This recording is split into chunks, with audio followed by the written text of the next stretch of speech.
गुरु जी। अरदान कर मन में तरह गुमान, नानक ने फल जात है ज्यों कुंचर स्नान। सिर कंपयो पग डग मगे, नैन जोत तेहीन। कहो नानक एह बिद पई, तहु हर रस लीन। निज कर देओ जगत में, ओ काहू को नाहे।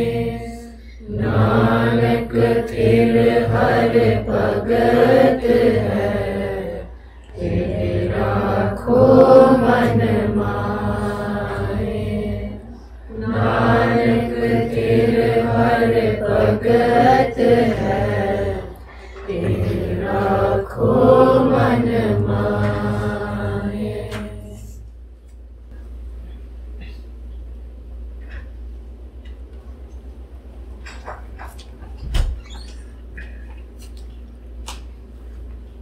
फिर सतगुरु दे इस पहले श्लोक चों तीर्थ बरत अरदान कर। रंग किन्ने किन्ने माणिया, कोई रंग माणिया, कोई रमज समझ आई। किनू आई हथ खड़ा करो।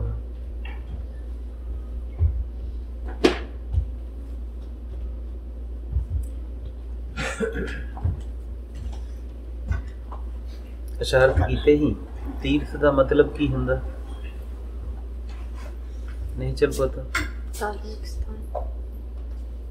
बरत की हुंदा जपनाम।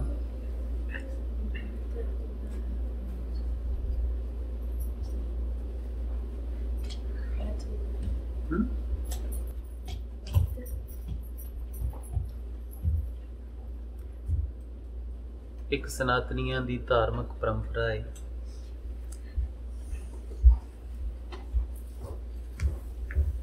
गुमान की हुंदा भजनीत। हमें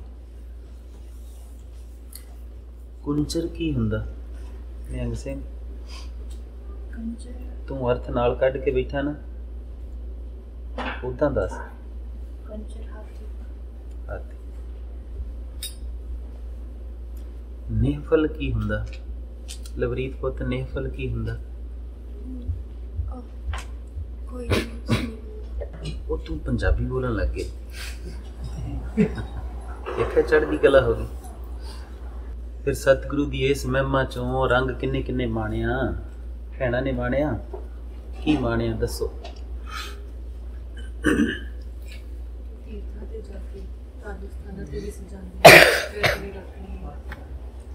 दान पुण्य भी करदी है, पर मन दे उत्ते कोई ਉਹਦਾ ਖਾਸ ਅਸਰ ਨਹੀਂ ਹੁੰਦਾ ਹੈਗਾ। ਮਨ ਫਿਰ ਉੱਥੇ ਹੀ ਭਟਕ ਜਾਂਦਾ। ਅਸੀਂ ਮਤਲਬ ਸਰੀਰਿਕ ਤੌਰ ਤੇ ਤਾਂ ਅਸੀਂ ਕਰ ਜਾਂਦੇ ਹਾਂ ਉਹ ਕਾਰਜ, ਪਰ ਮਨ ਤੇ ਕੋਈ ਵੀ ਪ੍ਰਭਾਵ ਨਹੀਂ ਪਿਆ ਉਸ ਚੀਜ਼ ਦਾ, ਤਾਂ ਉਹਦਾ ਕੋਈ ਫਾਇਦਾ ਨਹੀਂ ਹੈ। ਜਿਵੇਂ ਕੁੰਚਰ ਜਿਹੜਾ ਹੈਗਾ ਹਾਥੀ ਹੈ, ਉਹ ਜਾਗਿਆ ਨਹਾ ਕੇ ਆਇਆ ਤੇ ਮਿੱਟੀ ਵਿੱਚ ਫਿਰ ਅਸੀਂ ਉੱਦਾਂ ਦੇ ਉੱਦਾਂ ਹੀ ਰਹਿ ਜਾਂਦੇ ਹਾਂ। ਅਸੀਂ ਸੰਗਤ ਵੀ ਕਰਦੇ ਹਾਂ, ਪਰ ਅਸੀਂ ਕਿੰਨਾ ਕੁ ਕਮਾਉਂਦੇ ਹਾਂ। चलो एक रंग दी बात जिवें हुणे आप जी नूं थोड़ी देर पहला प्रशादा छकदे समझाई ना,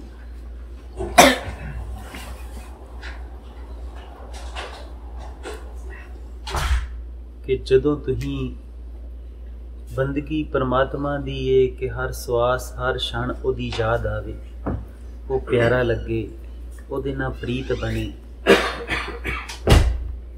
हिरदा जिहड़ा है उहनूं वाहगुरू कवे कि तू वाह है, तेरे वर्गा कोई नहीं। वो आप जी दा जीवन इदां दा होवे।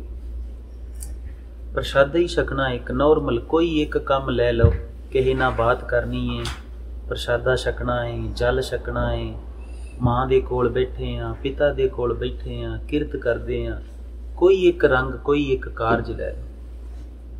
ਪ੍ਰਸ਼ਾਦਾ ਛਕਦੇ ਹਾਂ, ਅਸੀਂ ਕੀ ਕਰਦੇ ਹਾਂ? ਉੱਤੋਂ ਉੱਤੋਂ ਛਕਦੇ, ਬਹੁਤ ਕਾਲੀ ਕਾਲੀ, ਛੇਤੀ ਛੇਤੀ ਛਕਦੇ। ਫਿਰ ਬੇਅੰਤ ਰਸਾਂ ਚੋਂ ਉਸ ਸਿਰਜਣਹਾਰ ਨੇ ਬੇਅੰਤ ਰੰਗ ਸਿਰਜੇ ਨੇ, ਬੇਅੰਤ ਰਸ ਬਣਾਏ ਨੇ, ਪਰ ਅਸੀਂ ਆਪਣੀ ਮਤ ਮੁਤਾਬਕ ਉਹਦੇ ਤੋਂ ਕੁਝ ਚੁਣ ਕੇ ਅਸੀਂ ਕਹਿੰਦੇ ਆਹ ਮੇਰਾ ਸਵਾਦ ਆ, ਮੇਰਾ ਸਵਾਦ ਨਹੀਂ। ਬਿਲਕੁਲ ਅਧੂਰਾ ਤੇ ਮੂਰਖਾਂ ਵਾਲਾ ਕਾਰਜ ਕਰਦੇ ਹਾਂ। ਜਦੋਂ ਅਸੀਂ ਇਹ ਵੀ ਕਹਿੰਦੇ ਹਾਂ ਕਿ ਆਹ ਮੈਨੂੰ ਸਵਾਦ ਲੱਗਦਾ, ਆਹ ਸਵਾਦ ਨਹੀਂ ਹੈ, ਇਹਦਾ ਮਤਲਬ ਹੈ ਉਹ ਰਚਨਹਾਰ ਪ੍ਰਭੂ ਜਿਹੜਾ ਹੈ ਉਹਦੀ ਰਚਨਾ 'ਚ ਕੋਈ ਕਮੀ ਹੈ ਕਿਤੇ?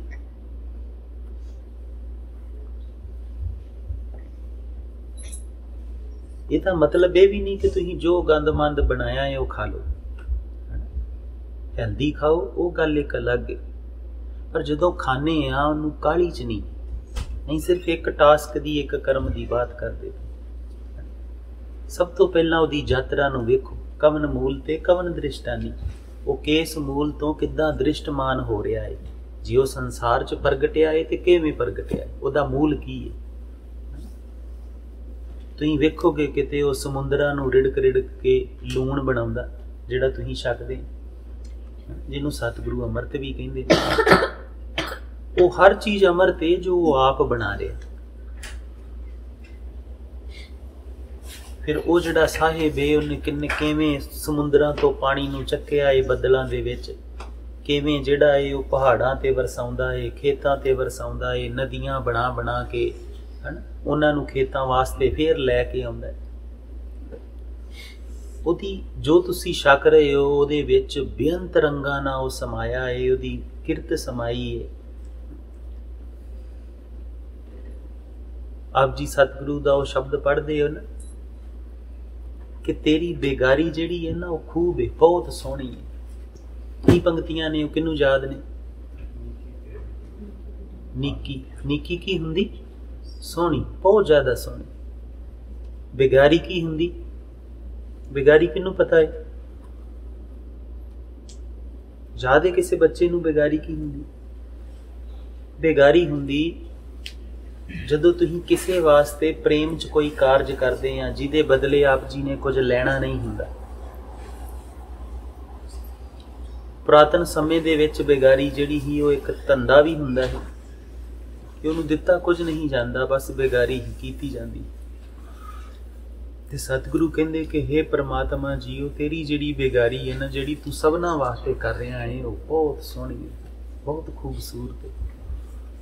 ਤੈਨੂੰ ਉਹਦੇ ਬਦਲੇ 'ਚ ਕੁਝ ਵਾਪਸ ਚਾਹੀਦਾ ਨਹੀਂ।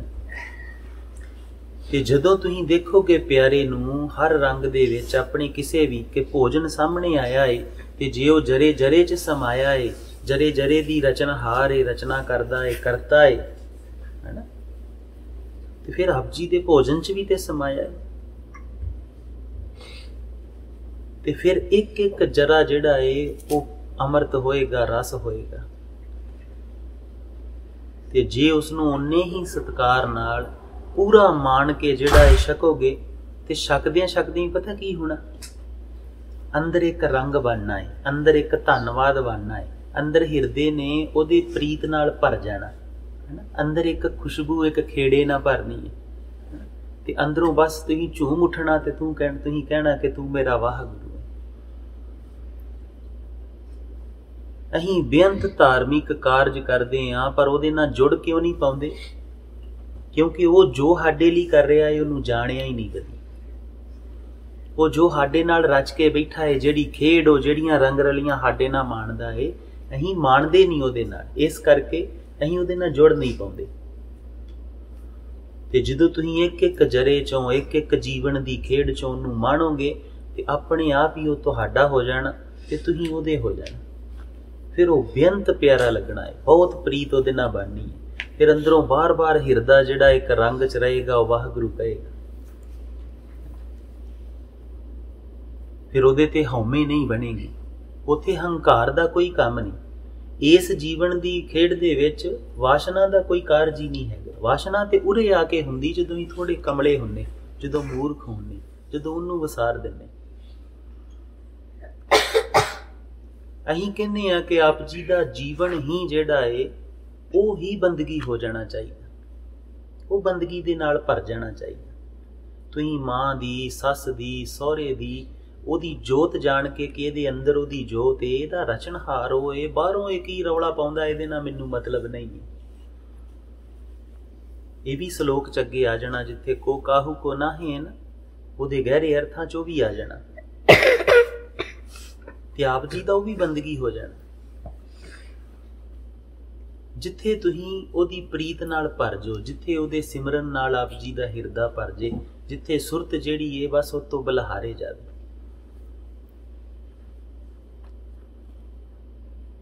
ਪਰ ਜਿਹੜੇ ਇਸ ਤਰ੍ਹਾਂ ਨਹੀਂ ਜੀਂਦੇ, ਫਿਰ ਉਹ ਕੀ ਕਰਦੇ ਨੇ? ਸਤਿਗੁਰੂ ਕਹਿੰਦੇ ਨੇ ਉਹ ਤੀਰਥਾਂ ਤੇ ਵੀ ਜਾਂਦੇ ਨੇ, ਉਹ ਧਾਰਮਿਕ ਰਸਮਾਂ ਵੀ ਕਰਦੇ ਨੇ, ਵਰਤ ਵਗੈਰਾ ਵੀ ਕਰ ਲੈਂਦੇ, ਉਹ ਦਾਨ ਪੁੰਨ ਵੀ ਬਹੁਤ ਕਰਦੇ ਨੇ।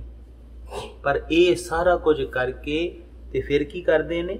ਮਨ ਮੈਂ ਧਰੈ ਗੁਮਾਨ, ਮਨ ਦੇ ਵਿੱਚ ਜਿਹੜਾ ਇਹ ਹੰਕਾਰ ਰੱਖ ਲੈਂਦੇ। ਕਦੀ ਵੇਖਿਆ ਆਪਣੇ ਮਨ ਨੂੰ, ਕਦੀ ਖੋਜਿਆ ਆਪਣੇ ਜੀਵਨ ਨੂੰ? ਕਈ ਵਾਰ ਪਰਮਾਤਮਾ ਜੀ ਦਇਆ ਕਰਦੇ, ਆਪ ਜੀ ਤੇ ਰਹਿਮਤ ਕਰਦੇ ਕਿ ਆਪ ਜੀ ਨੂੰ ਕੋਈ ਦਾਨ ਕਰਨ ਦਾ ਮੌਕਾ ਬਖਸ਼ ਦਿੰਦੇ। ਤੁਹਾਡੇ ਹਿਰਦੇ ਦੇ ਵਿੱਚ ਦਾਨ ਦੇ ਗੁਣ ਨੂੰ ਜਗਾ ਕੇ ਆਪ ਜੀ ਕੋ ਕਿਸੇ ਰੰਗ 'ਚ ਦਾਨ ਕਰਵਾ ਦਿੰਦੇ। ਦੇਣ ਵਾਲਾ ਵੀ ਉਹ, ਜਿਨਨੇ ਬੇਅੰਤ ਦਿੱਤਾ ਏ, ਜਿਨਨੇ ਦਾਨ ਦੀ ਸੋਝੀ ਦਿੱਤੀ, ਉਹ ਵੀ ਉਹ। ਆਪ ਜੀ ਦੀ ਸੁਰਤ ਅੰਦਰ ਉਹ ਦਾਨ ਦੇ ਰੰਗ ਨੂੰ ਪੈਦਾ ਕਰਨ ਵਾਲਾ ਉਹ, ਆਪ ਜੀ ਤੋਂ ਦਿਵਾਉਣ ਵਾਲਾ ਵੀ ਉਹ। ਕਈ ਵਾਰ ਏਦਾਂ ਹੋਇਆ ਕਿ ਚਿੱਤ ਚੇਤਾ ਹੀ ਨਹੀਂ ਤੇ ਤੁਹਾਡੇ ਕੋਲ ਕੁਝ ਦਿੱਤਾ ਗਿਆ ਬਸ, ਤੇ ਤੁਹਾਨੂੰ ਲੱਗਾ ਮੈਂ ਨਹੀਂ, ਦਿੱਤਾ ਗਿਆ ਬਸ। ਕਈ ਵਾਰ ਏਦਾਂ ਹੋਇਆ ਕਿ ਕੋਈ ਮਨੁੱਖ ਏ, ਤੁਸੀਂ ਚਾਹਿਆ ਏ ਕਿ ਨਹੀਂ ਦੇਣਾ ਨਹੀਂ ਏ, ਪਰ ਫਿਰ ਵੀ ਦਿੱਤਾ ਗਿਆ। ਹੁੰਦਾ ਹੈ ਨਾ ਏਦਾਂ। ਅੱਛਾ, ਉਸ ਤੋਂ ਬਾਅਦ ਅਗਲਾ ਕਰਮ ਕੀ ਕਰਦੇ? ਗੁਮਾਨ ਕਰਦੇ ਆ ਨਾ। ਸਤਿਗੁਰੂ ਜੋ ਕਹਿ ਰਹੇ ਨੇ ਉਹਨੂੰ ਆਪਣੇ ਜੀਵਨ ਨਾਲ ਰਿਲੇਟ ਕਰਨਾ ਕਿ ਮੇਰਾ ਪਿਆਰਾ ਜੋ ਕਹਿ ਰਿਹਾ ਇਹ ਐਵੇਂ ਤੇ ਨਹੀਂ ਕਹਿ ਰਿਹਾ, ਇਹ ਤੇ ਆਪ ਸਤਿਗੁਰੂ ਹੈ। ਮੇਰੇ ਕਿਹੜੇ ਕੋੜ ਨੂੰ ਅੰਦਰੋਂ ਖਤਮ ਕਰਨ ਦੀ ਕੋਸ਼ਿਸ਼ ਹੈ, ਮੇਰੇ ਕਿਸ ਰੋਗ ਨੂੰ ਕੱਟਣ ਦੀ ਸਤਿਗੁਰੂ ਕੋਸ਼ਿਸ਼ ਕਰ ਰਹੇ ਨੇ। ਸਤਿਗੁਰੂ ਮੇਰੇ ਤੇ ਕਿਵੇਂ ਜਿਹੜੀ ਉਹ ਮਿਹਰ ਕਰ ਰਹੇ ਨੇ, ਕਿਰਪਾ ਕਰ ਰਹੇ ਨੇ, ਇਹ ਜਾਣਨਾ। ਤੇ ਜਦੋਂ ਤੁਸੀਂ ਖੋਜਦੇ ਹੋ ਕਿ ਗੁਮਾਨ ਕਰਦੇ ਆ, ਤੇ ਫਿਰ ਗੁਮਾਨ ਕਰਨ ਦੇ ਤਰੀਕੇ ਕਿ ਨਹੀਂ ਜੀ ਮੈਂ ਤੇ ਉੱਥੇ ਗਿਆ, ਦਾਸ ਕੋ ਗੁਰੂ ਮਹਾਰਾਜ ਨੇ ਬੜੀ ਕਿਰਪਾ ਨਾਲ ਏਦਾਂ ਕਰਾ ਲਿਆ। ਹੁਣ ਹੰਕਾਰ ਕਰਨਾ ਹੈ ਤੇ ਹੰਕਾਰ ਵਾਸ਼ਨਾ ਦੀ ਇੱਕੋ ਬਾਤ ਹੈ। ਉਹਨੂੰ ਕਰਨ ਦਾ ਬਹੁਤਾ ਮਜ਼ਾ ਨਹੀਂ ਆਉਂਦਾ, ਉਹਨੂੰ ਦੱਸਣ ਦਾ ਬਹੁਤਾ ਮਜ਼ਾ ਆਉਂਦਾ।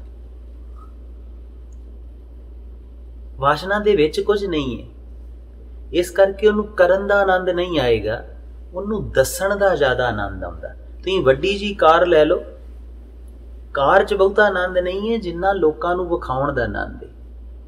ਰਾਜਾ ਕੁਰਸੀ ਤੇ ਬੈਠਾ ਹੋਵੇ ਨਾ, ਤੇ ਉਹੋ ਜੀ ਕੁਰਸੀ ਘਰ ਘਰ ਹੋਵੇ ਤੇ ਰਾਜੇ ਨੂੰ ਬਿਲਕੁਲ ਮਜ਼ਾ ਨਹੀਂ ਆਉਣਾ। ਰਾਜੇ ਨੂੰ ਉੱਚੇ ਤਖਤ ਤੇ ਵੇਖਣ ਵਾਲਾ ਕੋਈ ਨਾ ਹੋਵੇ ਤੇ ਰਾਜਾ ਪਾਗਲ ਲੱਗਦਾ ਹੈ। ਇਹ ਕਰਕੇ ਵਾਸ਼ਨਾ ਦੀ ਇੱਕ ਬੜੀ ਖੂਬਸੂਰਤ ਬਾਤ ਵੀ ਹੈ ਕਿ ਇਹਦੇ ਵਿੱਚ ਆਨੰਦ ਨਹੀਂ ਹੈ, ਇਹਦੇ ਪਖੰਡ 'ਚ ਆਨੰਦ ਹੈ। ਜਾਂ ਆਨੰਦ ਨਾ ਕਹਿ ਕੇ ਕਹਿ ਲੋ, ਇੱਕ ਸਾਡਾ ਭਰਮ ਹੈ, ਆਨੰਦ ਦਾ ਰਸ ਦਾ ਭਰਮ ਹੈ ਸਾਨੂੰ। ਬਸ ਅਸੀਂ ਦੂਜੇ ਦੀਆਂ ਅੱਖਾਂ 'ਚੋਂ, ਦੂਜੇ ਦੇ ਰਿਐਕਸ਼ਨ 'ਚੋਂ, ਦੂਜੇ ਦੇ ਰਿਸਪੌਂਡ ਤੋਂ ਜਿਹੜਾ ਹੈ ਉਹ ਹਿਸਾਬ ਜਿਹਾ ਲਾਉਣੇ ਕਿ ਨਹੀਂ ਠੀਕ ਹੈ। ਤੇ ਜਦੋਂ ਤੁਸੀਂ ਦਾਨ ਪੁੰਨ ਕੀਤਾ, ਫਿਰ ਗੁਮਾਨ ਕੀਤਾ ਹੈ, ਫਿਰ ਅਗਲਾ ਪੜਾਅ ਕੀ ਹੋਏਗਾ? ਕੀ ਕਰਦੇ ਹੋ? ਕਦੀ ਦੇਖਿਆ ਆਪਣੇ ਆਪ ਨੂੰ ਕਿ ਹੁਣ ਮਨ ਦੱਸਣਾ ਚਾਹੁੰਦਾ ਹੈ, ਅੰਦਰ ਆਤਮਾ ਹੈ ਉਹ ਕਹਿੰਦੀ ਨਾ ਦੱਸ, ਤੇਰਾ ਕੋਈ ਕਰਮ ਨਹੀਂ ਹੈ। ਪਰ ਫਿਰ ਕਰਦੇ ਕਰਦੇ ਹੁਣ ਦੱਸਣਾ ਵੀ ਹੈ, ਤੇ ਦੱਸਣਾ ਵੀ ਇਹ ਢੰਗ ਨਾਲ ਹੈ ਕਿ ਦੂਜੇ ਨੂੰ ਪਤਾ ਨਾ ਲੱਗੇ ਕਿ ਮੈਂ ਹੰਕਾਰ ਕਰ ਰਿਹਾ। ਫਿਰ ਤਰੀਕਾ ਕੀ ਲੱਭਦੇ ਆ ਕਿ ਮਹਾਰਾਜ ਦੀ ਬੜੀ ਕਿਰਪਾ ਹੋਈ, ਫਿਰ ਮਹਾਰਾਜ ਵਿੱਚ ਵਰਤਿਆ ਜਾਂਦਾ।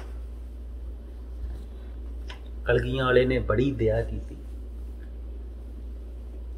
ਹੁਣ ਚਲੋ ਕਿਸੇ ਨੂੰ ਪਤਾ ਲੱਗੇ ਨਾ ਲੱਗੇ, ਦੂਜਾ ਜਿਹਨੂੰ ਦੱਸਦੇ ਉਹਨੂੰ ਪਤਾ ਲੱਗੇ ਨਾ ਲੱਗੇ, ਤੁਹਾਨੂੰ ਤੇ ਪਤਾ ਹੈ ਨਾ ਕੀ ਕਰ ਰਹੇ, ਤੁਹਾਡੇ ਅੰਦਰ ਦੇ ਸਾਹਿਬ ਨੂੰ ਪਤਾ ਹੈ ਕੀ ਕਰ ਰਹੇ। ਫਿਰ ਜਿਸ ਕਲਗੀਆਂ ਵਾਲੇ ਦਾ ਨਾਮ ਵਰਤ ਰਹੇ ਹੋ ਉਹਨੂੰ ਵੀ ਪਤਾ ਹੈ ਕੀ ਕਰ ਰਹੇ। ਤੇ ਕਿਸੇ ਦੂਜੇ ਜੀ ਨੂੰ ਖੁਸ਼ ਕਰਨ ਵਾਸਤੇ ਕਲਗੀਆਂ ਵਾਲੇ ਦੀ ਨਾਰਾਜ਼ਗੀ ਲੈਣੀ ਕਿਤੇ ਬੜੀ ਸਿਆਣਪ ਦੀ ਬਾਤ ਹੈ। ਸਾਧੂ ਇਹ ਕਰਮ ਨਹੀਂ ਕਰਨਗੇ। ਸਾਧੂ ਕਿਸੇ ਇੱਕ ਜੀ ਦੀ ਖੁਸ਼ੀ ਲੈਣ ਵਾਸਤੇ, ਉਹਨੂੰ ਪ੍ਰਭਾਵਿਤ ਕਰਨ ਵਾਸਤੇ ਆਪਣੇ ਗੁਰੂ ਦੀ ਨਾਰਾਜ਼ਗੀ ਨਹੀਂ ਲੈਂਦੇ, ਰਚਨਹਾਰ ਦੀ ਨਾਰਾਜ਼ਗੀ ਨਹੀਂ ਲੈਂਦੇ। ਇਸੇ ਕਰਕੇ ਉਹ ਸਾਧੂ ਹੋ ਜਾਂਦੇ। ਇੱਥੇ ਹੀ ਫਰਕ ਪੈਂਦਾ ਬਸ।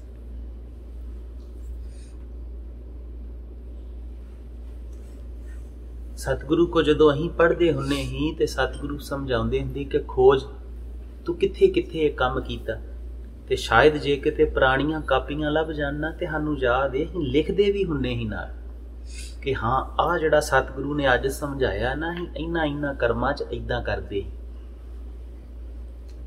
ਆਹ ਰੋਗ ਹੈ ਸਾਡਾ, ਇਹ ਬਿਮਾਰੀ ਹੈ ਸਾਡੀ। ਸਿੱਖੀ 'ਚ ਬਦਲਾਵ ਕਿਉਂ ਨਹੀਂ ਆ ਰਿਹਾ? ਕਿਉਂਕਿ ਅਸੀਂ ਆਪਣਾ ਰੋਗ ਨਹੀਂ ਖੋਜ ਰਹੇ, ਰੋਗ ਦਾ ਪਤਾ ਨਹੀਂ ਲੱਗ ਰਿਹਾ। ਗੁਰੂ ਕੋ ਬਹਿੰਦੇ ਆ, ਪਾਠ ਕਰਦੇ ਆ, ਫਿਰ ਲੋਕਾਂ ਨੂੰ ਦੱਸ ਦਿੰਨੇ ਮੈਂ ਤੇ ਇੰਨੇ ਪਾਠ ਕਰਦਾ। ਸਾਡਾ ਜ਼ਿਆਦਾ ਜਿਹੜਾ ਜ਼ੋਰ ਏ ਉਹ ਇਹ ਵਿਖਾਉਣ ਤੇ ਲੱਗਾ ਏ ਕਿ ਅਸੀਂ ਸਿੱਖ ਆ, ਉਹਨੂੰ ਮੰਨਣ ਤੇ ਨਹੀਂ ਲੱਗਾ।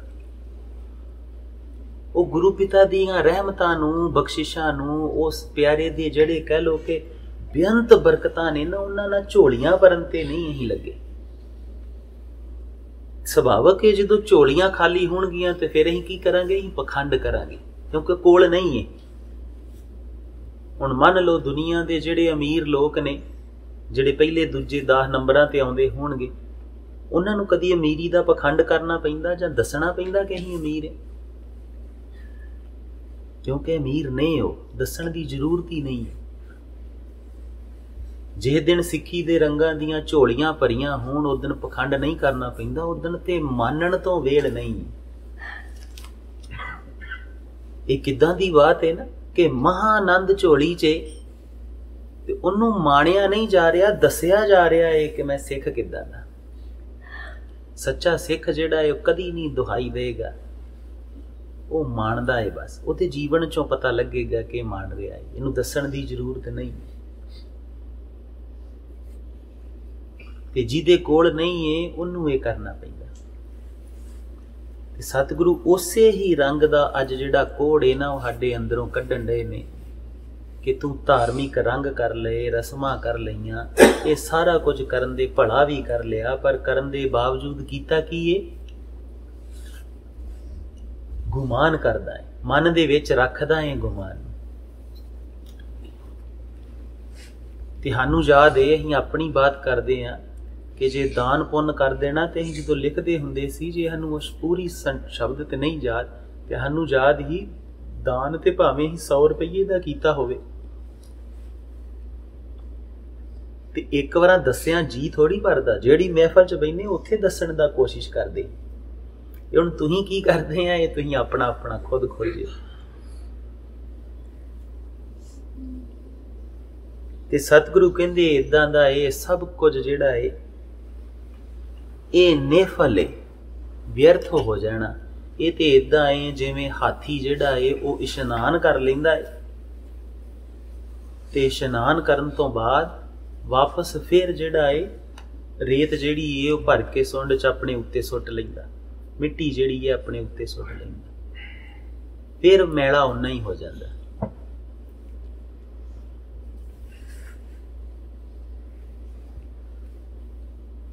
ਤੇ ਜਦੋਂ ਅਸੀਂ ਇਹ ਖੇਡ ਨੂੰ ਪਾਇਆ ਤੇ ਅਸੀਂ ਵੇਖਿਆ ਹੈ ਕਿ ਕਈ ਸਾਲ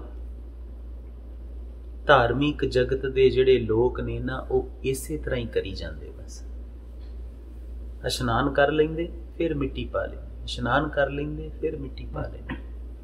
ਤੇ ਡਾਢਾ ਸਾਹਿਬ ਤੇ ਜਾਣਦਾ ਹੈ ਨਾ, ਜਿਹੜਾ ਧਰਮ ਦਾ ਮਾਲਕ ਹੈ, ਦੀਨ ਦੁਨੀਆ ਦਾ ਮਾਲਕ ਹੈ, ਸਭ ਰਜਾ ਦਾ ਮਾਲਕ ਹੈ, ਉਹ ਤੇ ਜਾਣਦਾ ਹੀ ਹੈ।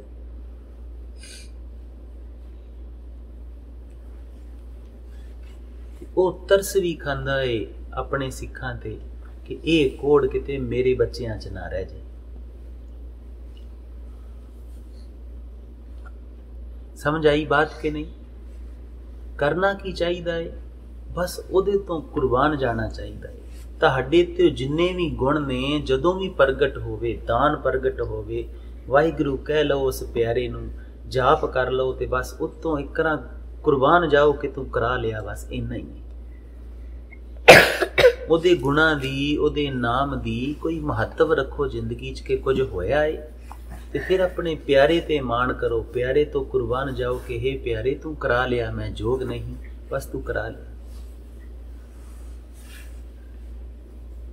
ਖਾਲਸਾ ਬਣਨਾ ਹੈ ਤੇ ਖਾਲਸ ਜੀਵਨ ਨੂੰ ਚੁਣਨਾ ਪਏਗਾ, ਖਾਲਸ ਕਰਮਾਂ ਨੂੰ ਚੁਣਨਾ ਪਏਗਾ। ਉੱਦਾਂ ਭਾਵੇਂ ਕਈ ਜਨਮ ਦੁਹਾਈ ਦੇ ਜਾਓ, ਖਾਲਸਾ ਹੁੰਦਾ ਕੀ ਇਹ ਤੁਹਾਨੂੰ ਕਦੀ ਨਹੀਂ ਪਤਾ ਲੱਗਣ ਲੱਗਾ। ਗੱਲੀ ਬਾਤੀ ਨਾਂ ਦੇ ਨਾਲ ਵੀ ਲਵਾ ਲਓ, ਜੋ ਮਰਜ਼ੀ ਕਰ ਲਓ। ਜਿੰਨੀ ਦੇਰ ਤੱਕ ਸਤਿਗੁਰੂ ਦਾ ਖਾਲਸ ਜੀਵਨ ਤੁਸੀਂ ਚੁਣਦੇ ਨਹੀਂ ਤੇ ਉਹ ਰਹਿਮਤ ਦਾ ਸਾਈਂ ਜਿਹੜਾ ਹੈ ਉਹ ਆਪ ਜੀ ਨੂੰ ਖਾਲਸਾ ਨਵਾਜਦਾ ਨਹੀਂ, ਉਨੀ ਦੇਰ ਤੱਕ ਆਪ ਜੀ ਨੂੰ ਪਤਾ ਨਹੀਂ ਲੱਗਣ ਲੱਗਾ ਖਾਲਸਾਈ ਰੰਗ ਕੀ ਖੇਡ ਹੈ, ਕਿਸ ਉੱਚੀ ਖੇਡ ਦੀ ਬਾਤ ਹੈ। ਖਾਲਸਾਈ ਰੰਗ ਤੇ ਉੱਥੇ ਜਿੱਥੇ ਆਪੇ ਗੁਰਚੇਲਾ ਹੈ। ਜਦੋਂ ਬਖਸ਼ਿਸ਼ ਹੁੰਦੀ ਏ ਤੇ ਤੁਹਾਡੇ 'ਚ ਤੇ ਉਹਦੇ 'ਚ ਫਰਕ ਨਹੀਂ ਰਹਿ ਜਾਂਦਾ, ਉਹ ਤੁਹਾਡੇ 'ਚ ਪ੍ਰਗਟ ਹੋਣਾ ਸ਼ੁਰੂ ਹੋ ਜਾਂਦਾ। ਤੁਹਾਡੇ ਜੀਵਨ 'ਚੋਂ ਕਲਗੀਆਂ ਵਾਲੇ ਦੀ ਝਲਕ ਦਿਖਣੀ ਸ਼ੁਰੂ ਹੁੰਦੀ, ਤੁਹਾਡੇ ਕਰਮਾਂ 'ਚੋਂ, ਤੁਹਾਡੇ ਵਿਵਹਾਰ 'ਚੋਂ ਉਸ ਪਰਮਾਤਮਾ ਦੀ ਮਹਿਕ ਆਉਂਦੀ ਏ। ਉਹ ਇਹ ਖਾਲਸਾਈ ਰੰਗ। ਹੁਣ ਤੁਸੀਂ ਸੋਚ ਕੇ ਵੇਖੋ ਕਿ ਜਿਹੜਾ ਕਰਮ ਅਸੀਂ ਗੁਮਾਨ ਦਾ ਕਰਦੇ ਹਾਂ ਕਿਸੇ ਇੱਕ ਜੀ ਨੂੰ, ਦੋਵਾਂ ਨੂੰ ਭਰਮਾਉਣ ਵਾਸਤੇ, ਕੀ ਉਹਦੇ ਪਾਸਕੂ ਵੀ ਹੈ? ਉਹ ਉੱਚੀ ਪਦਵੀ ਤਿਆਗ ਕੇ ਸਿਰਫ ਦੂਜੇ ਨੂੰ ਦੋਸ਼ਣ ਲਈ ਧੋਖਾ ਦੇਣਾ, ਇਹ ਕੋਈ ਖੇਡ ਸੌਦਾ ਖਰਾ ਹੈ ਕਿ ਖੋਟਾ ਹੈ? ਧਿਆਨ ਰੱਖੋਗੇ ਨਾ ਹੁਣ ਆਪਣਾ? ਅੱਗੇ ਚੱਲੀਏ, ਚਲੋ ਅਗਲਾ ਸ਼ਲੋਕ ਗਾਵੋਗੇ।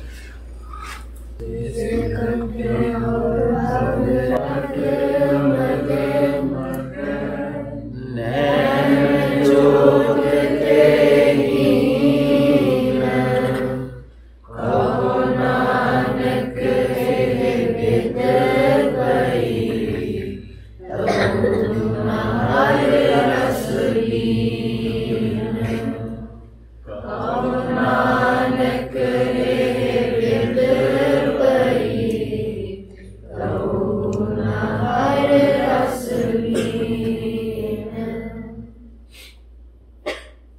ਤੁਸੀਂ ਸਾਰੇ ਜਾਣੇ ਬੜੇ ਦਿਨਾਂ ਦੇ ਗੁਰੂ ਤੇਗ ਬਹਾਦਰ ਪਾਤਸ਼ਾਹ ਜੀ ਨਾਲ ਰੰਗ ਮਾਨਣ ਦੇ, ਕਿਸੇ ਦੇ ਸੁਪਨੇ 'ਚ ਆਏ ਕਿ ਨਹੀਂ ਆਏ?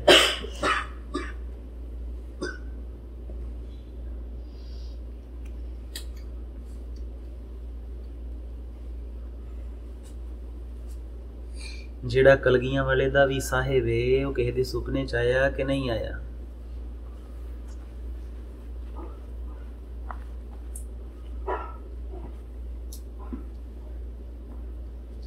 ਰੰਗ ਮਾਣਦੇ ਹੋ ਨਾ, ਉਹਨੂੰ ਯਾਦ ਕਰਦੇ ਹੋ ਤੇ ਉਸ ਪਿਆਰੇ ਦੀ ਇੱਕ ਡਾਢੀ ਖੇਡ ਏ। ਜਦੋਂ ਤੁਸੀਂ ਰੀਝ ਨਾਲ ਰੰਗ ਮਾਣਦੇ ਹੋ ਨਾ, ਕਈ ਵਾਰ ਸਾਡੇ ਕਰਮ ਨਹੀਂ ਹੁੰਦੇ ਉਹਦੇ ਦਰਸ਼ਨਾਂ ਦੇ, ਉਹਦੇ 'ਚ ਜੇ ਖੋਟ ਹੁੰਦੀ ਏ ਥੋੜ੍ਹੀ ਬਹੁਤੀ, ਜਾਂ ਜੇ ਕੁਝ ਖੇਡ ਰਹਿੰਦੀ ਹੁੰਦੀ ਉਹਦੇ ਦਰਸ਼ਨਾਂ ਦੀ, ਪਰ ਉਹ ਰਹਿਮਤ ਦਾ ਸਾਈਂ ਦਇਆ ਬਹੁਤ ਕਰਦਾ, ਸੁਪਨੇ 'ਚ ਆ ਜਾਂਦਾ। ਸੁਪਨੇ 'ਚ ਆਇਆ ਕਿ ਨਹੀਂ ਆਇਆ?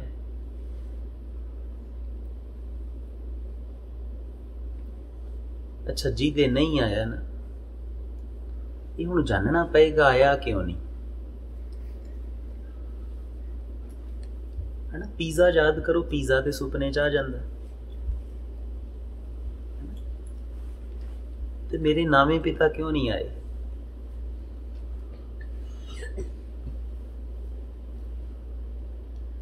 ਅੱਛਾ, ਕਿਹਨੂੰ ਲੱਗਦਾ ਹੈ ਕਿਉਂ ਨਹੀਂ ਆਏ? ਉਸ ਤਾਂ ਤੈਨੂੰ ਲੱਗਦਾ ਦੱਸਾਂ ਕਿਉਂ ਨਹੀਂ ਆਏ? ਕੁਝ ਸਮਝ ਆਈ?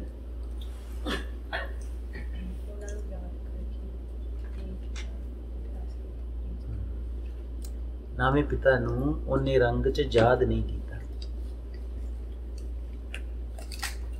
ਉਹ ਸਾਹਿਬ ਜਿਹੜਾ ਆਪ ਜੀ ਦੇ ਰੋਗਾਂ ਨੂੰ ਕੱਟ ਰਿਹਾ ਹੈ, ਆਪ ਜੀ ਨੂੰ ਉਹ ਰਹਿਮਤ ਦੇ ਰੰਗਾਂ 'ਚ ਬਿਠਾ ਰਿਹਾ ਹੈ, ਆਪ ਜੀ ਨੂੰ ਉੱਚੇ ਗਿਆਨ ਦੀ ਬਾਤ ਸੁਣਾ ਰਿਹਾ ਹੈ, ਉਹਨੂੰ ਯਾਦ ਨਹੀਂ ਕਰ ਰਹੇ।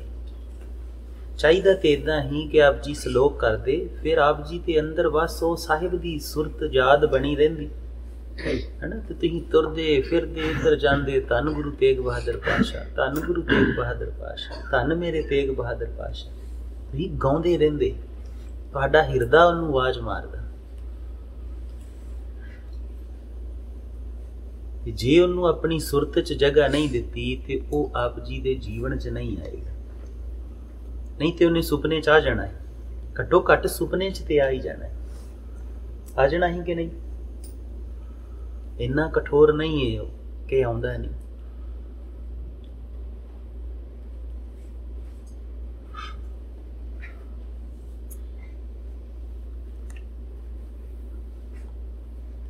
ਸਿਰ ਕੰਪਿਓ ਪਗ ਡਗਮਗੇ, ਨੈਣ ਜੋਤ ਤੇ ਹੀਨ। ਇਹਦੇ ਅਰਥ ਕੌਣ ਕਰੇਗਾ?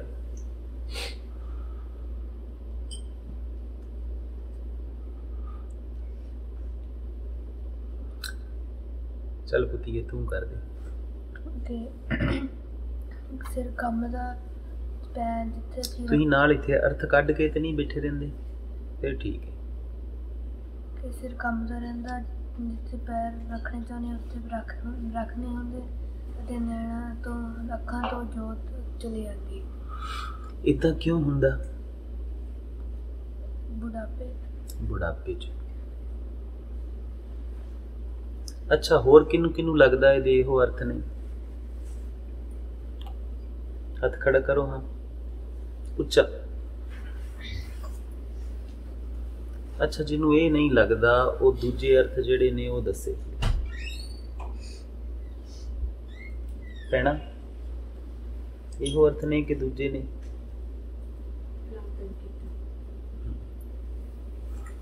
ਇਸ ਸ਼ਲੋਕ ਦੇ ਵਿੱਚ ਜਿਹੜਾ ਹੈ ਨਾ, ਵੇਖੋ ਆਪ ਜੀ ਨੂੰ ਇੱਕ ਬਾਤ ਕਹੀ ਹੀ ਕਿ ਟੀਕੇ ਤੋਂ ਸ਼ਾਬਦਿਕ ਅਰਥਾਂ ਦਾ ਸਹਾਰਾ ਲੈਣਾ, ਗੁਰੂ ਪਿਤਾ ਕੋ ਬਹਿਣਾ। ਜਿਵੇਂ ਜਿਵੇਂ ਰੋਜ਼ ਆਪ ਜੀ ਨੂੰ ਸਿਖਾਉਨੇ ਆ ਕਿ ਆਪਣੇ ਜੀਵਨ ਚੋਂ ਪਹਿਲੇ ਅਰਥ ਸ਼ਾਬਦਿਕ ਨੇ ਜਿਹੜੇ ਟੀਕੇ ਚੋਂ ਲੱਭ ਜਾਣਗੇ, ਪਰ ਅਗਲੇ ਅਰਥ ਜਿਹੜੇ ਨੇ ਆਪ ਜੀ ਨੂੰ ਆਪ ਜੀ ਦੇ ਜੀਵਨ 'ਚ ਮਿਲਣਗੇ। ਤੀਜੇ ਅਰਥ ਉਹਦੀ ਰਹਿਮਤ 'ਚ ਮਿਲਣਗੇ, ਉਹਦੀ ਬਖਸ਼ਿਸ਼ 'ਚ ਮਿਲਣਗੇ।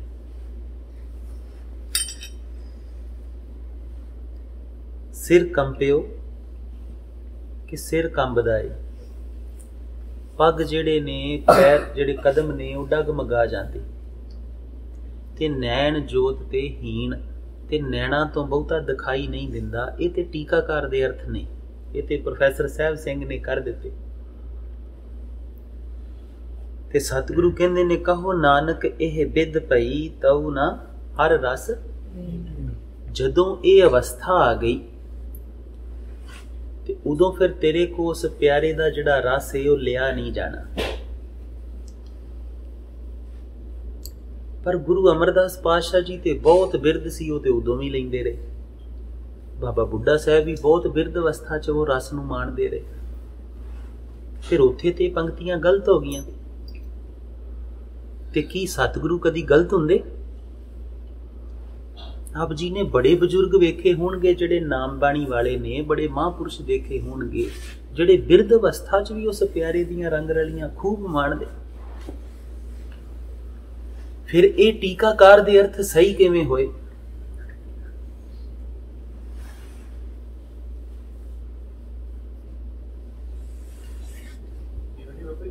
ਜਦੋਂ ਜੋ ਬਣਿਆ ਜਵਾਨੀ ਹੈ, ਜੇ ਉਦੋਂ ਨਾਮ ਨਹੀਂ ਸਿਮਰਿਆ, ਇਸ ਪਾਸੇ ਉਹ ਨਹੀਂ ਜੁੜੇ, ਉਹ ਇੱਕ ਅਲੱਗ ਬਾਤ ਹੈ। ਪਰ ਇੱਥੇ ਤੇ ਜਵਾਨੀ ਦਾ ਕੋਈ ਜ਼ਿਕਰ ਨਹੀਂ, ਬੁਢਾਪੇ ਦਾ ਕੋਈ ਜ਼ਿਕਰ ਨਹੀਂ। ਇਹ ਬੁਢਾਪਾ ਤੇ ਟੀਕਾਕਾਰ ਨੇ ਤੁਹਾਡੇ ਸਮਝ 'ਚ ਪਾਇਆ ਹੈ। ਸਤਿਗੁਰੂ ਨੇ ਤੇ ਨਾ ਇੱਥੇ ਬੁਢਾਪੇ ਲਈ ਕੋਈ ਸ਼ਬਦ ਵਰਤਿਆ, ਨਾ ਜਵਾਨੀ ਲਈ ਵਰਤਿਆ। ਇਹ ਬੁਢਾਪਾ ਜਿਹੜਾ ਸ਼ਬਦ ਹੈ, ਤੇ ਜਦੋਂ ਤੁਸੀਂ ਟੀਕਾ ਪੜ੍ਹਿਆ ਤੇ ਉਹਨੇ ਰਿਲੇਟ ਕਰਕੇ ਦੱਸਤਾ ਕਿ ਬੁਢਾਪੇ ਵੇਲੇ ਇਦਾਂ ਹੁੰਦਾ ਹੈ। ਗੁਰੂ ਮਹਾਰਾਜ ਤੇ ਕਿਸੇ ਜੀਵਨ ਦੀ ਉਸ ਅਵਸਥਾ ਦਾ ਜ਼ਿਕਰ ਨਹੀਂ ਕਰ ਰਹੇ ਨਾ, ਕਰ ਰਹੇ ਕਿਤੇ ਵੇਖੋ, ਕਿਤੇ ਬੁਢਾਪਾ ਆਉਂਦਾ ਹੈ, ਜਵਾਨੀ ਆਉਂਦੀ ਕਿਤੇ। ਸਤਿਗੁਰੂ ਤੇ ਸਿੱਧੀ ਬਾਤ ਕਹਿਣ ਡੇ ਕਿ ਸਿਰ ਕੰਬਦਾ ਏ, ਪੱਗ ਡਗਮਗਾ ਜਾਂਦੇ ਨੇ, ਨੈਣ ਜੋਤ ਤੇ ਹੀਣ ਹੋ ਜਾਂਦੀ। ਜਦੋਂ ਇਹ ਅਵਸਥਾ ਬਣ ਜਾਂਦੀ ਏ ਤੇ ਫਿਰ ਰਸ ਨਹੀਂ ਆਉਂਦਾ। बुढ़ापे का किते जिक्र नहीं किया, पर बुढ़ापा जदों तुसीं टीका पढ़न गए ਉਹਨੂੰ जिन्नी क समझ आई ਉਹਨੇ बुढ़ापा अपने कोलों जोड़िया है। सतगुरु ने ਜਿਹੜੇ अर्थ समझाए ही ਉਹ दसीए। विद्वानां दे ਇਹੋ ਹੀ ਨੇ ਜਿਹੜੇ ਤੁਸੀਂ ਕਹਿੰਦੇ ਆ ਕਿ बुढ़ापे 'ਚ इदां, सतगुरु ने ਇਹ नहीं समझाया। ਉਹ ਕਹਿੰਦੇ ਜਦੋਂ ਸਿਰ ਕੰਬਦਾ ਹੈ, ਸਿਰ ਕੰਬਣ ਤੋਂ ਭਾਵ ਜਦੋਂ ਸਿਰ ਦੇ ਵਿੱਚ ਚੰਚਲਤਾ ਹੀ, ਬੁੱਧ ਦੇ ਵਿੱਚ ਬਹੁਤ ਚੰਚਲਤਾ ਹੀ ਆਉਂਦੀ ਹੈ। ਜਦੋਂ ਬਹੁਤ ਚੰਚਲ ਹੁੰਦਾ ਏ ਉਦੋਂ ਤੇਰੇ ਜੀਵਨ ਦੀ ਜਿਹੜੀ ਚਾਲ ਏ ਉਹ ਪੱਗ ਡਗਮਗਾ ਜਾਂਦੇ, ਤੂੰ ਸਹੀ ਨਹੀਂ ਚੱਲਦਾ। ਜਿਹੜੀ ਤੇਰੀ ਨੈਣ ਏ ਫਿਰ ਉਹ ਜੋਤ ਨੂੰ ਨਹੀਂ ਵੇਂਦੀ, ਉਹ ਵਾਸ਼ਨਾਵਾਂ 'ਚ ਭਟਕਦੀ ਏ, ਹੋਰ ਬਾਤਾਂ ਨੂੰ ਵੇਖਦੀ ਏ, ਉਹ ਜੋਤ ਦੇ ਦਰਸ਼ਨ ਨਹੀਂ ਕਰ ਪਾਉਂਦੀ। ਪਰ ਜਦੋਂ ਇਹ ਅਵਸਥਾ ਮਨੁੱਖ ਦੀ ਬਣ ਜਾਂਦੀ ਏ ਫਿਰ ਉਹ ਹਰੀ ਰਸ ਨੂੰ ਨਹੀਂ ਮੰਨਦਾ। ਸਤਿਗੁਰੂ ਹੈ ਕਹਿੰਦੇ। ਹੁਣ ਤੁਸੀਂ ਖੁਦ ਸੋਚ ਕੇ ਦੱਸੋ ਇਹ ਸਹੀ ਨੇ ਕਿ ਉਹ ਸਹੀ ਨੇ? ਇਸੇ ਕਰਕੇ ਹਮੇਸ਼ਾ ਆਪ ਜੀ ਨੂੰ ਕਹਿੰਦੇ ਆ ਕਿ ਟੀਕਾਕਾਰਾਂ ਕੋ ਸਿਰਫ ਸ਼ਾਬਦਿਕ ਅਰਥ ਪੜੋ। ਆਪ ਜੀ ਦੇ ਸਤਿਗੁਰੂ ਇੰਨੇ ਕੁ ਮਹਾਨ ਨੇ ਕਿ ਉਹ ਸਾਡੇ ਵਰਗਿਆਂ ਦੀ ਇਹ ਰਸਨਾ ਤੇ ਇਦਾਂ ਨਹੀਂ ਆਉਣਗੇ, ਅਰਥਾਂ 'ਚ ਨਹੀਂ ਆਉਣਗੇ। ਉਹ ਬਹੁਤ ਅਚਰਜ, ਉਹ ਬਹੁਤ ਅਗੰਮ, ਉਹ ਬਹੁਤ ਬੇਅੰਤ, ਉਹਦੇ ਨਾਲ ਚੱਲਿਆ ਕਰੋ। ਹੁਣ ਪਕੜ ਚਾਈ ਬਾਤ ਕਿ ਨਹੀਂ? ਸਿਰ ਕੰਪਿਓ, ਪੱਗ ਡਗ ਮਗੇ, ਨੈਣ ਜੋਤ ਤੇ ਹੀਨ, ਕਹੋ ਨਾਨਕ ਇਹ ਵਿਦ ਭਈ ਤਉ ਨਾ, ਫਿਰ ਹਰੀ ਦਾ ਰਸ ਨਹੀਂ ਲਿਆ ਜਾਂਦਾ। ਅੱਛਾ, ਨੈਣ ਜੋਤ ਤੇ ਹੀਣ, ਹੁਣ ਤੁਸੀਂ ਅਰਥੀ ਦੂਜੇ ਪ੍ਰੋਫੈਸਰ ਸਾਹਿਬ ਸਿੰਘ ਵਾਲੇ ਕਰਕੇ ਆਏ ਤੇ ਫਿਰ ਦੂਜਾ ਕਿੱਦਾਂ ਪਤਾ ਲੱਗੇਗਾ? ਚਲੋ ਹੁਣ ਬਹਿ ਕੇ ਕਰੋ। ਨੈਣ ਜੋਤ ਤੇ ਹੀਣ ਹੁੰਦੀ ਵੇਖੀ ਆਪਣੇ ਅੰਦਰ ਕਿ ਨਹੀਂ? ਕਿ ਨੈਣ ਤੇ ਨੇ ਪਰ ਜੋਤ ਨਹੀਂ ਦੇਖਦੇ। ਹੁਣ ਜੋਤ ਦਿਖਾਈ ਨਹੀਂ ਦਿੰਦੀ। ਮਾਂ ਨਾਲ ਕ੍ਰੋਧ ਆ ਗਿਆ ਏ ਤੇ ਕ੍ਰੋਧ ਦੀ ਚੰਚਲਤਾ ਹੀ ਜਿਹੜੀ ਏ ਸਿਰ ਕੰਬ ਰਿਹਾ ਏ, ਹੈਨਾ। ਹੁਣ ਜਿਹੜੇ ਸ਼ਬਦ ਨੇ, ਜਿਹੜੇ ਮਾਂ ਨਾਲ ਜਿਹੜਾ ਵਿਵਹਾਰ ਕਰਨਾ ਏ, ਉਹ ਵਿਵਹਾਰ ਡਗਮਗਾ ਗਿਆ ਏ ਤੇ ਹੁਣ ਮਾਂ 'ਚ ਤੇ ਮਾਂ ਵੀ ਦਿਖਾਈ ਨਹੀਂ ਦੇ ਰਹੀ, ਜੋਤ ਦੇਖਣੀ ਤੇ ਬੜੀ ਦੂਰ ਦੀ ਗੱਲ ਹੈ। ਹੁਣ ਤੇ ਮਾਂ ਨੂੰ ਗੰਦੀਆਂ ਗਾਲਾਂ ਕੱਢ ਰਿਹਾ ਹੈ, ਹੁਣ ਤੇ ਮਾਂ ਨੂੰ ਲੜ ਰਿਹਾ ਹੈ, ਹੁਣ ਤੇ ਮਾਂ ਨੂੰ ਧੱਕੇ ਮਾਰ ਰਿਹਾ ਹੈ। ਤੇ ਇਸ ਅਵਸਥਾ ਦੇ ਵਿੱਚ ਜਦੋਂ ਉਹ ਜੋਤ ਤੋਂ ਹੀ ਹੀਣੀ ਹੈ ਤੇ ਹਰੀ ਰਸ ਆਏਗਾ ਉਹਨੂੰ? ਕਦੀ ਨਹੀਂ ਆਏਗਾ। ਪਕੜ ਚਾਈ ਬਾਤ। ਅੱਗੇ ਚੱਲੀਏ। ਚਲੋ ਅਗਲਾ ਸ਼ਲੋਕ ਗਾਓ। ਰੰਗ 'ਚ ਗਾਇਓ ਗੁਰੂ ਤੇਗ ਬਹਾਦਰ ਪਾਤਸ਼ਾਹ ਦੇ ਚਰਨਾਂ 'ਚ ਸਿਰ ਰੱਖ ਕੇ ਬੜੇ ਰੰਗ 'ਚ ਗਾਇਓ। ਚਲੋ।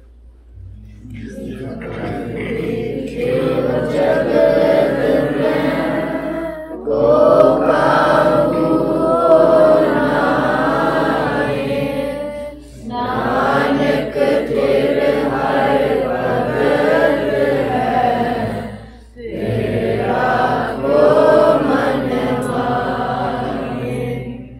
ਨਾਨਕ ਤੇਰ ਹਰ ਭਗਤ ਹੈ, ਤੇਰਾ ਕੋ ਮਨ ਮਾਹੇ।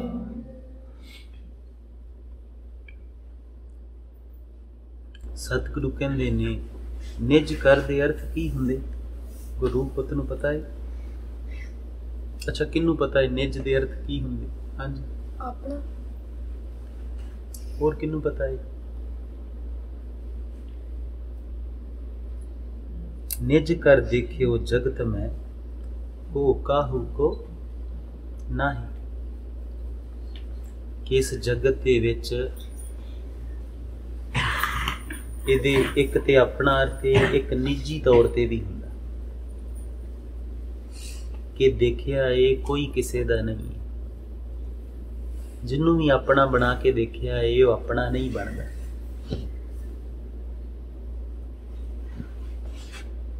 ਅੱਛਾ, ਏਦਾਂ ਕਿਹਦੇ ਨਾ ਹੋਇਆ?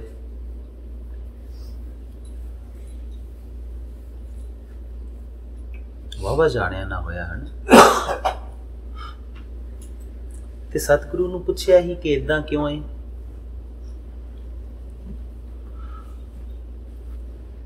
ਕੋਈ ਕਿਸੇ ਦਾ ਬਣਦਾ ਕਿਉਂ ਨਹੀਂ? ਜਦੋਂ ਰਚਨਾ ਤੇਰੀ ਏ, ਰਚਨਹਾਰ ਤੂੰ ਏ, ਜਰੇ ਜਰੇ ਚ ਤੋ ਸਮਾਇਆ ਹੈ, ਤੇ ਬਣਦਾ ਕਿਉਂ ਨਹੀਂ? ਹਾਂਜੀ ਖਾਲਸਾ ਜੀ। ਕਿਉਂਕਿ ਉੱਥੇ ਮੰਗਿਆ ਜੀ ਪਾਣੀ ਚ ਨਹੀਂ ਗਾ ਮੰਗਿਆ ਫਿਰ ਕੋਈ ਚੀਜ਼ ਨਹੀਂ। ਸਹੀ ਅਰਥ 'ਚ ਕੋਈ ਮਨੁੱਖ ਕਿਸੇ ਦਾ ਹੁੰਦਾ ਹੀ ਨਹੀਂ।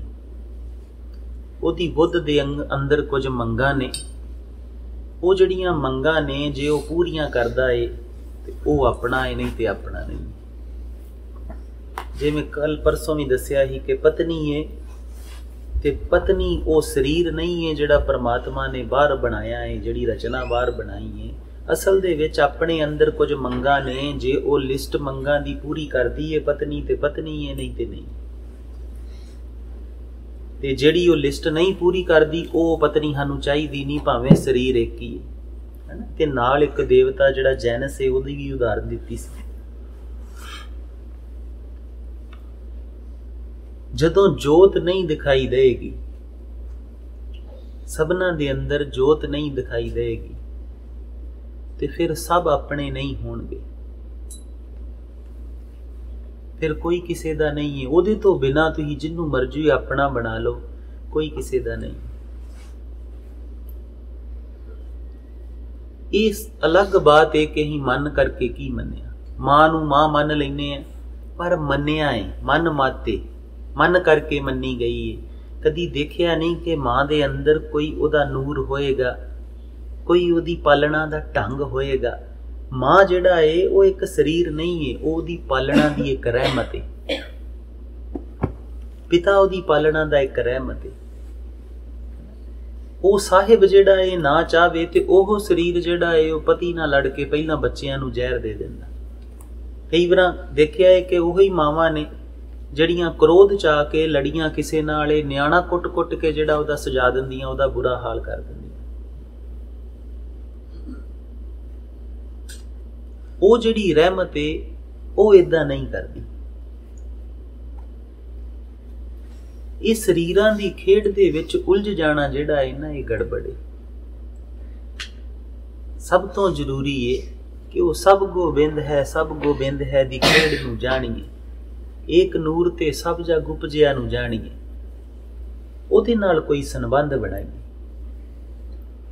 ਫਿਰ ਇਹ ਮੇਰੇ ਤੇਰੇ ਦੀ ਖੇਡ ਪਣਪਣੀ ਨਹੀਂ, ਬਣਨੀ ਨਹੀਂ, ਲੋੜ ਨਹੀਂ ਪੈਣੀ ਇਹਦੀ। ਨਿਜ ਕਰ ਦੇਖਿਓ ਜਗਤ ਮੈਂ ਕੋ ਕਾਹੂ ਕੋ ਨਾਹੀ। ਨਿਜ ਕਰਕੇ ਵੇਖਿਆ ਏ ਕੋਈ ਕਿਸੇ ਦਾ ਨਹੀਂ ਹੈ। ਦੂਜੀ ਬਾਤ ਵੀ ਹੈ ਕਿ ਕੋਈ ਕਿਸੇ ਦਾ ਕਿਉਂ ਹੋਏਗਾ,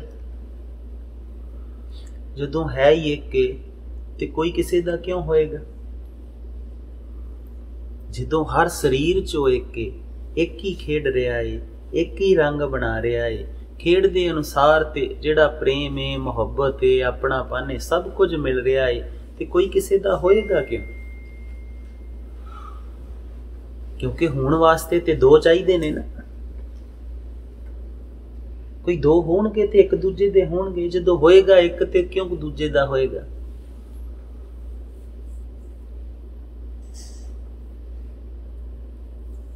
ਫਿਰ ਦੋ ਚਾਹੀਦੇ ਕਿਹਦੇ ਵਾਸਤੇ ਨੇ? ਇਹ ਸੰਸਾਰ ਦੀ ਰਚਨਾ ਕਿਉਂ ਹੁੰਦੀ ਹੈ? ਸਿਰਫ ਇਸ਼ਕ ਵਾਸਤੇ। ਇਸ਼ਕ ਵਾਸਤੇ ਦੋ ਚਾਹੀਦੇ, ਪ੍ਰੇਮ ਵਾਸਤੇ ਦੋ ਚਾਹੀਦੇ, ਸੇਵਾ ਵਾਸਤੇ ਦੋ ਚਾਹੀਦੇ। ਕੋਈ ਚਾਹੀਦਾ ਹੈ ਜਿਹਨੂੰ ਨਮਸਕਾਰ ਕੀਤੀ ਜਾ ਸਕੇ, ਦੂਜਾ ਚਾਹੀਦਾ ਹੈ ਜਿਹਦਾ ਹੱਥ ਫੜ ਕੇ ਚੁੰਮਿਆ ਜਾ ਸਕੇ, ਦੂਜਾ ਚਾਹੀਦਾ ਹੈ ਜਿਹਦੀਆਂ ਪਰਿਕਰਮਾ ਕੀਤੀਆਂ ਜਾ ਸਕਣ, ਦੂਜਾ ਚਾਹੀਦਾ ਹੈ ਜਿਹਦੇ ਤੋਂ ਬਲਹਾਰੇ ਜਾਇਆ ਜਾ ਸਕੇ। ਜਿਸ ਕਾਰਨ, ਜਿਸ ਪ੍ਰੇਮ ਦੇ ਕਾਰਨ ਇਹ ਸਾਰੀ ਰਚਨਾ ਰਚੀ ਹੈ ਉਸ ਸਾਹਿਬ ਨੇ, ਉਹ ਇੱਕ ਤੋਂ ਅਨੇਕ ਹੀ ਤਾਂ ਹੋਇਆ। ਤਾਈਓ ਤੇ ਸਤਿਗੁਰੂ ਕਹਿ ਦਿੰਦੇ ਕਿ ਜਿਨ ਪ੍ਰੇਮ ਕੀਓ ਤਿਨ ਹੀ ਪ੍ਰਭ ਪਾਇਓ। ਜੇ ਜੀਸਸ ਨੂੰ ਪੁੱਛੀਏ ਤੇ ਜੀਸਸ ਕ੍ਰਾਈਸਟ ਕਹਿ ਦਿੰਦੇ ਲਵ ਇਜ਼ ਗੋਡ, ਪ੍ਰੇਮ ਹੀ ਰੱਬ ਹੈ।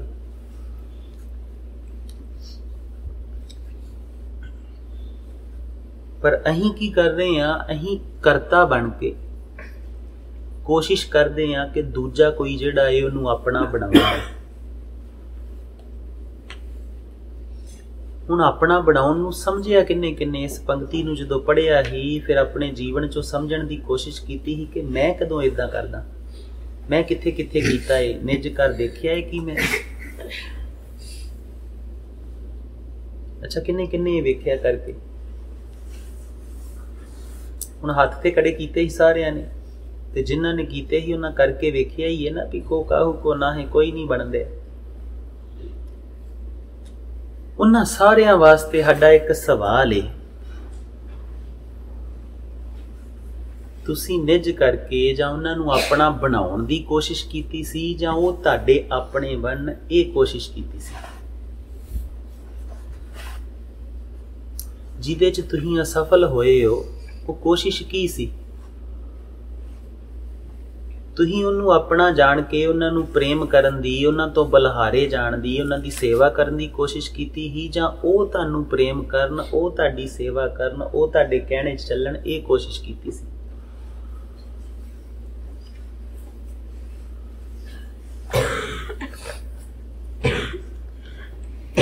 ਜੋ ਤੁਸੀਂ ਕੋਸ਼ਿਸ਼ ਕੀਤੀ ਹੀ ਇਹਦੇ 'ਚ ਕਦੀ ਕੋਈ ਆਪਣਾ ਹੋ ਸਕਦਾ? ਇਹਦੇ 'ਚ ਤੇ ਗੁਲਾਮ ਹੋ ਸਕਦਾ, ਆਪਣਾ ਨਹੀਂ ਹੋ ਸਕਦਾ। ਸਮਝ ਰਹੇ ਹੋ ਬਾਤ ਨੂੰ ਕਿ ਨਹੀਂ? ਤੇ ਪਰਮਾਤਮਾ ਦੀ ਜੋਤ ਦਾ ਇੱਕ ਰੰਗ ਹੁੰਦਾ, ਉਹ ਕਦੀ ਕਿਸੇ ਦੀ ਗੁਲਾਮ ਨਹੀਂ ਹੁੰਦੀ। ਉਹ ਮਹਾ ਸੁਤੰਤਰ ਹੈ, ਉਹ ਕਦੀ ਗੁਲਾਮ ਨਹੀਂ ਹੋਏਗੀ। ਲੱਖ ਯਤਨ ਕਰੋ, ਲੱਖ ਉਹਨੂੰ ਭਾਵੇਂ ਉਹਨੂੰ ਜਿਹੜਾ ਹੈ ਉਹ ਇੱਕੋ ਹੀ ਰੰਗ 'ਚ ਜਿਹੜਾ ਹੈ ਉਹ ਗੁਲਾਮ ਹੁੰਦੀ, ਪ੍ਰੇਮ ਦੇ ਰੰਗ ਦੇ ਵਿੱਚ। ਤੇ ਪ੍ਰੇਮ ਦਾ ਮਤਲਬ ਹੁੰਦਾ ਬਲਿਹਾਰ ਜਾਣਾ, ਕੁਰਬਾਨ ਜਾਣਾ। ਪ੍ਰੇਮ ਭਾਈ ਦਿਆਲਾ ਜੀ ਕਰਦੇ ਨੇ, ਹਨਾ? ਪ੍ਰੇਮ ਭਾਈ ਮਤੀ ਦਾਸ ਜੀ ਕਰਦੇ ਨੇ, ਭਾਈ ਸਤੀ ਦਾਸ ਜੀ ਕਰਦੇ ਨੇ।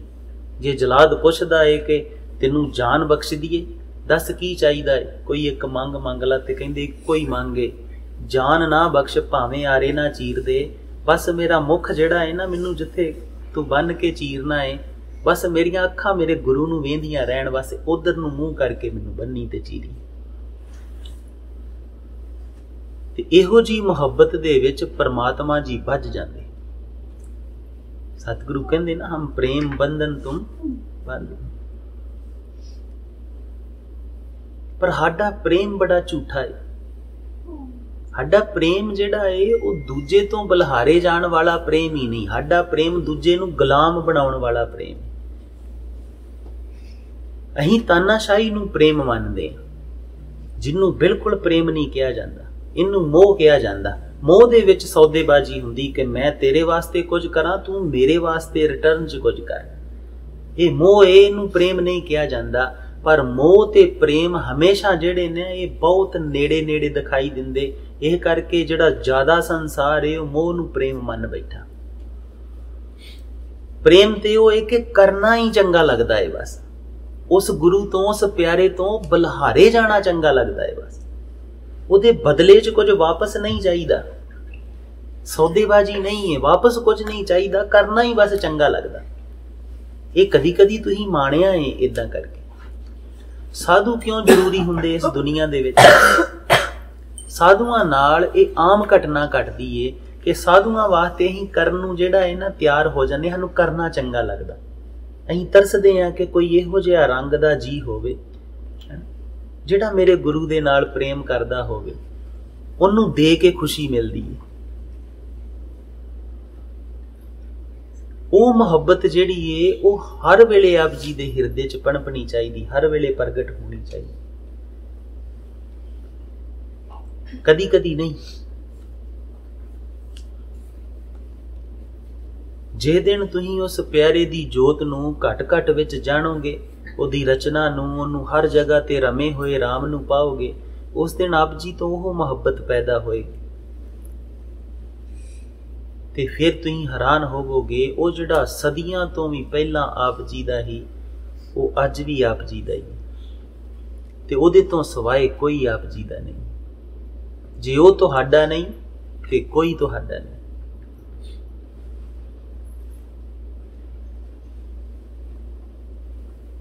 ਤੇ ਜਿਨ੍ਹਾਂ ਨਾਲ ਉਹਨੂੰ ਛੱਡ ਕੇ, ਜਿਨ੍ਹਾਂ ਆਕਾਰਾਂ ਦੇ ਨਾਲ ਅਸੀਂ ਮੁਹੱਬਤ ਕਰਨ ਲੱਗੇ ਹਾਂ ਜਾਂ ਮੋਹ ਕਰਨ ਲੱਗੇ ਹਾਂ, ਸਤਿਗੁਰੂ ਕਹਿੰਦੇ ਨੇ ਉਹ ਥਿਰ ਨਹੀਂ ਨੇ। ਥਿਰ ਤੇ ਸਿਰਫ ਹਰੀ ਦੀ ਭਗਤੀ ਹੈ।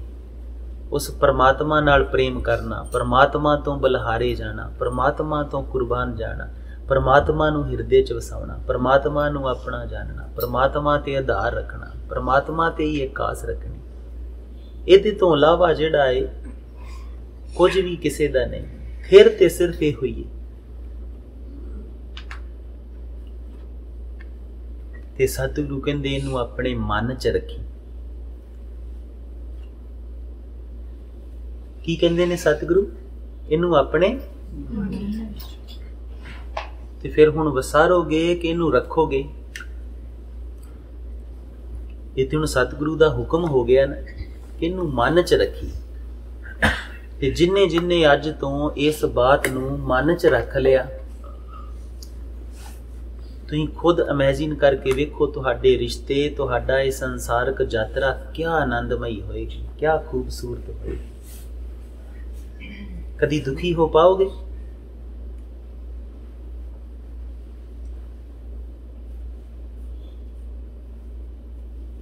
ਸਤਿਗੁਰੂ ਦੇ ਇੱਕ ਬੜੇ ਪਿਆਰੇ ਬੋਲ ਨੇ, ਉਹ ਕਹਿੰਦੇ ਨਾ ਉਹ ਮਰੈ ਨਾ ਠਾਗੈ ਜਾਏ ਜਿਨ ਕੇ। ਤੇ ਫਿਰ ਕੀ ਕਦੀ ਠੱਗੇ ਜਾਓਗੇ? ਕਦੀ ਧੋਖਾ ਮਿਲ ਸਕਦਾ? ਹੁਣ ਸਤਿਗੁਰੂ ਤੇ ਕਹਿ ਰਹੇ ਕਿ ਇਹਨੂੰ ਮਨ 'ਚ ਰੱਖੀ। ਇਹਦਾ ਇਹੋ ਹੀ ਅਭਿਆਸ ਹੈ ਕਿ ਇਸ ਗਿਆਨ ਨੂੰ ਆਪਣੇ ਜੀਵਨ 'ਚ ਜਗ੍ਹਾ ਦੇਣੀ ਹੈ ਤੇ ਆਪਣੇ ਮਨ 'ਚ ਧਿਆਨ 'ਚ ਰੱਖਣਾ ਪੈਣਾ ਕਿ ਉਸ ਇੱਕ ਤੋਂ ਸਿਵਾਏ ਕੋਈ ਨਹੀਂ ਤੇ ਮੈਂ ਉਹਦੇ ਨਾਲ ਪ੍ਰੇਮ ਕਰਨਾ ਹੈ। ਬਸ ਮੈਂ ਪਤਨੀ 'ਚ ਉਹਨੂੰ ਜਾਣਨਾ, ਪਤੀ 'ਚ ਉਹਨੂੰ ਜਾਣਨਾ, ਮਾਂ 'ਚ ਉਹਨੂੰ ਜਾਣਨਾ, ਪਿਤਾ 'ਚ ਉਹਨੂੰ ਜਾਣਨਾ। ਉਹਦੇ ਤੋਂ ਇਲਾਵਾ ਮੈਂ ਆਪਣਾ ਜਗਤ ਸਿਰਜਣਾ ਨਹੀਂ।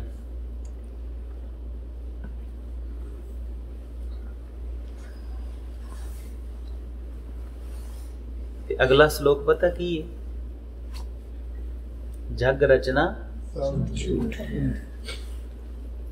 ਕਿਉਂਕਿ ਅਸੀਂ ਕਰ ਕੀ ਰਹੇ ਹਾਂ? ਰਚਦੇ ਹਾਂ ਜੱਗ ਨੂੰ। ਮਾਂ ਕਿਤੇ ਹੈ ਨਹੀਂ ਹੈ, ਮਾਂ ਤੇ ਉਹਦੀ ਬਖਸ਼ਿਸ਼ ਹੈ, ਰਹਿਮਤ ਹੈ, ਪਰ ਅਸੀਂ ਸਰੀਰ ਨੂੰ ਮਾਂ ਮੰਨਿਆ ਹੈ, ਰਿਸ਼ਤੇ ਮੰਨੇ ਨੇ। ਇਹ ਸਭ ਅਸੀਂ ਆਪਣੇ ਮਨ ਕਰਕੇ ਰਚੇ ਨੇ।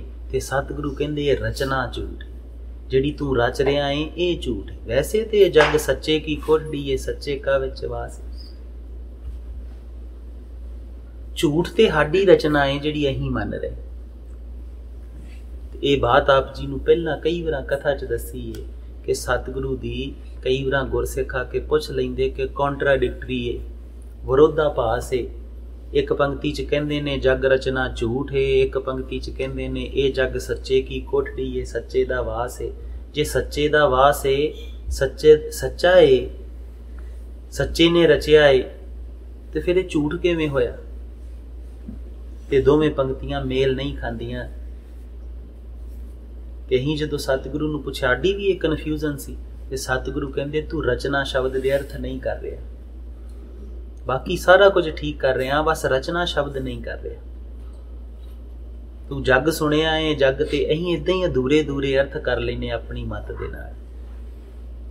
ਤੇ ਫਿਰ ਜਦੋਂ ਪਤਾ ਕੀਤਾ ਕਿ ਰਚਨਾ, ਜੱਗ ਰਚਨਾ ਕੀ ਹੁੰਦੀ, ਤੇ ਉਹ ਇਹ ਜਿਹੜੀ ਅਸੀਂ ਕਰ ਰਹੇ ਹਾਂ ਸਾਰੇ ਜਾਣੇ, ਆ ਮੇਰਾ ਆਪਣਾ, ਆ ਬਗਾਨਾ, ਆ ਮੇਰਾ ਦੁਸ਼ਮਣ, ਆ ਫਲਾਣਾ, ਆ ਟਮਕਾਣਾ, ਆ ਮੇਰਾ ਦੇਸ਼, ਆ ਮੇਰਾ ਆਓ, ਆ ਮੇਰਾ ਫਲਾਣਾ।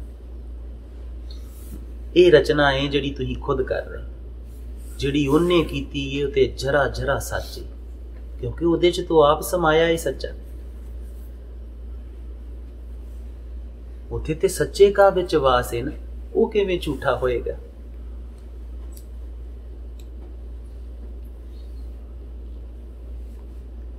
ਅਗਲੇ ਸ਼ਲੋਕ ਨੂੰ ਪਿਛਲੇ ਸ਼ਲੋਕ ਦੇ ਨਾਲ ਰਿਲੇਟ ਕਰਕੇ ਦੇਖੋਗੇ ਤੇ ਫਿਰ ਆਪਣੇ ਆਪ ਜਿਹੜੇ ਅਰਥ ਨੇ ਉਹ ਪਕੜ ਜਾਣਗੇ।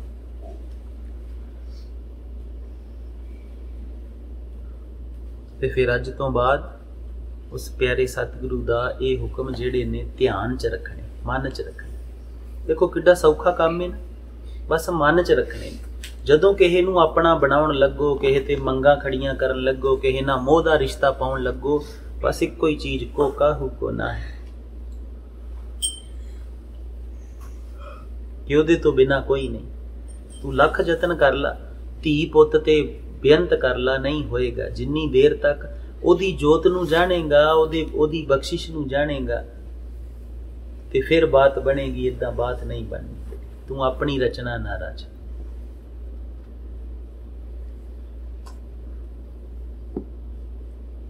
समझ आ गई? फिर संसार च बचिया की? प्रेम बचिया ते सेवा बची ते सिमरन बचिया।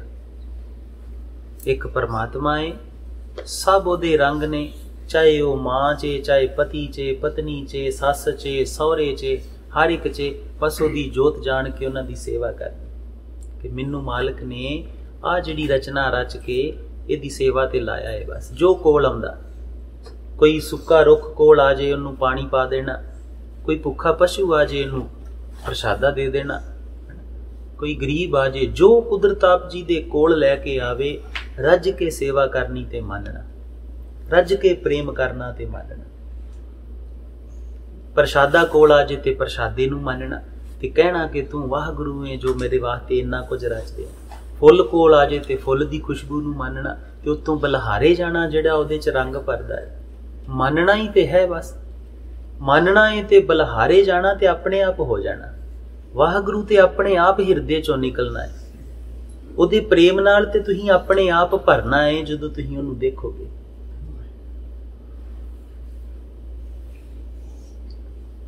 ते जिस दिन तुसीं ये देखण लग पए उस दिन फुੱਲ ते सोहणे ने, उस दिन कंडियां दे विच भी रंग दिखाई देगा। कंडे भी रंग तो बिना नहीं उन्हें बनाए, कंडियां च भी खूबसूरती दे कोई रंग बनाए ने। कदी ध्यान ना देखोगे ना ते कंडे दा अगला हिस्सा कई बार पिंक हुंदा, कई बार पीला हुंदा, उन्होंने भी उन्हें पूरियां शेड्स दे नाल बनाया। सिर्फ तितलियां च रंग नहीं भरदा, कंडियां च भी भरदा है। उस दिन उन्हां दी खूबसूरती भी समझ आउणी। जड़ियां संसार च कोई बुरियां, किसी ने झिड़किया है, पति ने झिड़किया, मां ने झिड़किया, सस सौरे ने झिड़किया, सस सौरे ने नफरत ही की, पति ने नफरत की, गवांडी ने नफरत की, वो नफरत नजर नहीं आएगी जे उहदे चों भी सुंदरता खोज लोगे। वो भी आप जी दी किते हौमे नूं बाहर कढण वास्ते, आप जी दे कहे मन दे, क्योंकि जिस दिन तक तुहानू कुछ चुभदा है, जिस देर तक तुहाडे पीड़ा है, इहदा मतलब ये जख्म है अजे। जिस दिन पीड़ा होनी बंद हो गई, तो सोच के देखो ना, तत्तियां तवियां ते बहन दी उस प्यारे साहिब नूं जरूरत की सी? की जरूरत सी? इहो ही ते दर्शाउणा ही कि इथों तक भी खेड होवे ते तुहाडा खेड़ा कोई नहीं खो सकदा। इदां दी रचना उन्हें रची नहीं।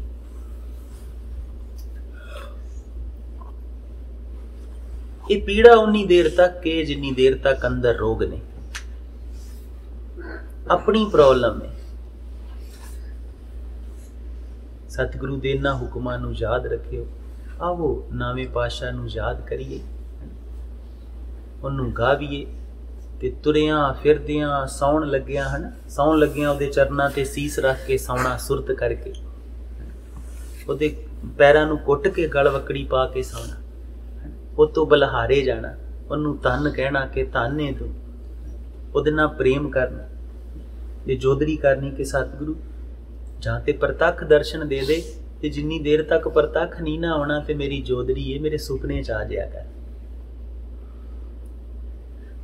समझाई पुत्ता नूं बात कि नहीं? ठीक है, चलो आओ नामे पातशाह नूं याद करिए। हे सतगुरु पिता दया कर। तेग बहादुर सिमरिए, कर नव नित आए तारे, सब थाई हुए सहाय, सब थाई हुए सहाय।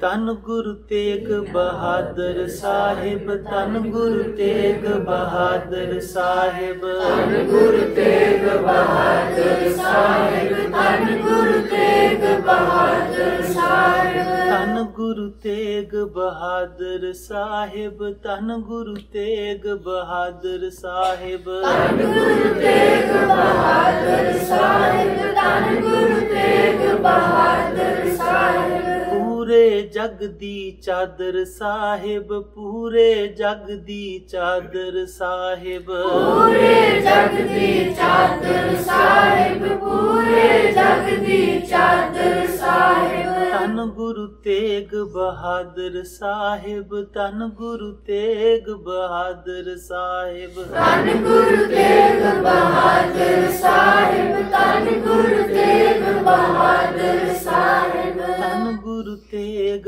बहादुर साहिब, धन गुरु तेग बहादुर साहिब, धन गुरु तेग बहादुर साहिब, धन गुरु तेग बहादुर साहिब। मेरे पर्दे कज लियो मेरे साहिब, पर्दे कज लियो मेरे साहिब, पर्दे कज लियो मेरे साहिब, पर्दे कज लियो मेरे साहिब। पर्दे कज लियो मेरे साहिब, पर्दे कज लियो मेरे साहिब, पर्दे कज लियो मेरे साहिब, पर्दे कज लियो मेरे साहिब। दूर नी रहना तेरे तो साहिब, दूर नी रहना तेरे तो साहिब, दूर नी रहना तेरे तो साहिब, दूर नी रहना तेरे तो साहिब। चरनी ला लियो मेरे साहिब, चरनी ला लियो मेरे साहिब, चरनी ला लियो मेरे साहिब, चरनी ला लियो मेरे साहिब। आऊं तेरे तो बलहारे साहिब, तेरे तो बलहारे साहिब, तेरे तो बलहारे साहिब, तेरे तो बलहारे साहिब। धन गुरु तेग बहादुर साहिब, धन गुरु तेग बहादुर साहिब, धन गुरु तेग बहादुर साहिब, धन गुरु तेग बहादुर साहिब। हे पिताजी रहमतां वरसाए, बेअंत बख्शिशां, बेअंत रंग बख्शे। हे सतਿਗੁਰੂ पिता, बेअंत रंग दी खेड़ नाल साडी सबना ਦੀਆਂ ਝੋਲੀਆਂ ਭਰੀਆਂ। ਸਤਿਗੁਰੂ ਇਹਨਾਂ ਰੰਗਾਂ ਨੂੰ ਸੰਭਾਲ ਕੇ ਰੱਖਣ, ਤੇਰੇ ਹੁਕਮਾਂ ਅਨੁਸਾਰ ਜੀਵਨ ਜੀ। हे ਸਤਿਗੁਰੂ ਪਿਤਾ, ਤੇਰੇ ਰਸਾਂ ਨੂੰ, ਤੇਰੀ ਮਹਿਮਾ ਨੂੰ, ਤੇਰੀਆਂ ਬਖਸ਼ਿਸ਼ਾਂ ਨੂੰ ਹਮੇਸ਼ਾ ਹਮੇਸ਼ਾ ਲਈ ਸੰਭਾਲ ਕੇ ਰੱਖੀਏ, ਤੇਰੇ ਹੋ ਜਾਈਏ ਸਤਿਗੁਰੂ ਪਿਤਾ। ਵਾਹਿਗੁਰੂ ਪਿਤਾ, ਪਖੰਡ ਦੇ ਜੀਵਨ ਤੋਂ, ਵਿਖਾਵੇ ਦੇ ਜੀਵਨ ਤੋਂ ਸਤਿਗੁਰੂ ਪਿਤਾ ਤੇਰੇ ਅਸਲ ਜੀਵਨ ਨੂੰ ਮਾਣ ਸਕੀਏ। ਇਹ ਸਤਿਗੁਰੂ ਦਇਆ ਕਰਿਓ, ਰਹਿਮਤ ਕਰਿਓ, ਬੇਅੰਤ ਭੁੱਲਾਂ ਨਾ ਚਤਾਰਨੀਆਂ। ਆਓ ਗੱਜ ਕੇ ਬੁਲਾਈਏ ਫਤਿਹ। ਵਾਹਿਗੁਰੂ ਜੀ ਕਾ ਖਾਲਸਾ, ਵਾਹਿਗੁਰੂ ਜੀ ਕੀ ਫਤਿਹ। ਗੁਰੂ